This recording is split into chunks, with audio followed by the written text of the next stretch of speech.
हूँ शिखा तिवारी और आप देख रहे हैं SPN 9 न्यूज।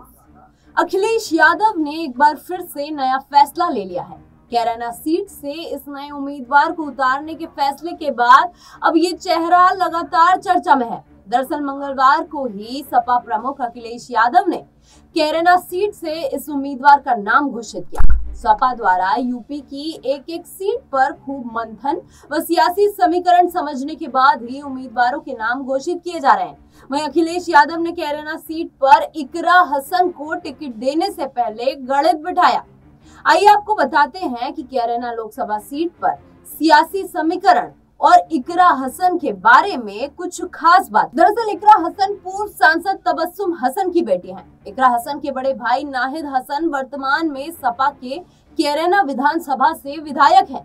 खास बात यह है कि इकरा हसन की पढ़ाई लंदन से हुई है। उन्होंने लंदन की यूनिवर्सिटी से कानूनी शिक्षा हासिल करके वो यहाँ लौटी हैं, जिसके बाद से ही पिछले 9 सालों से वो राजनीति में सक्रिय हैं। समाजवादी पार्टी ने एक बार फिर से परिवारवाद की राजनीति को हवा देते हुए हसन परिवार पर दांव खेला है। कैराना लोकसभा सीट से पूर्व सांसद मुनव्वर हसन की बेटी इकरा हसन के प्रत्याशी घोषित करने के बाद अब समाजवादी पार्टी ने कैराना लोकसभा सीट से मुस्लिम और मुजफ्फरनगर लोकसभा सीट से जाट प्रत्याशी को चुनाव में उतारकर जाट मुस्लिम समीकरण बना दिया है।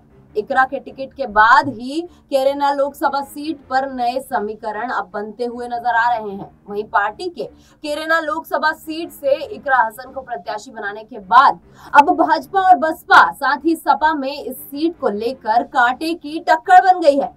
समाजवादी पार्टी ने लोकसभा चुनाव 2024 के लिए मंगलवार को तीसरी सूची जारी करी। सपा ने उत्तर प्रदेश के 5 और सीटों पर उम्मीदवारों के नाम का ऐलान किया।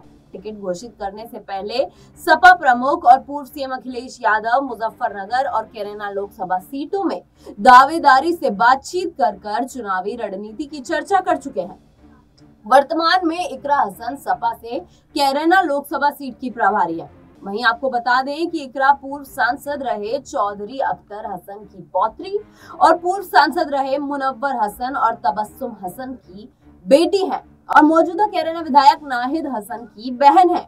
पिछले काफी समय से इकरा हसन कैराना लोकसभा सीट पर चुनाव की तैयारियों में जुटी हुई थी, इसलिए सपा ने उन्हें प्रत्याशी बना दिया।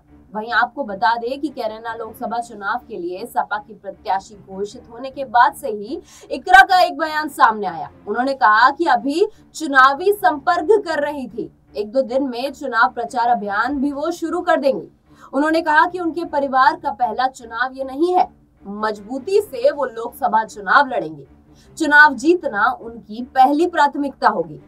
अब देखना ये होगा कि इकरा अखिलेश यादव की उम्मीदों पर खरी उतर पाती हैं या नहीं। फिलहाल के लिए इतना ही।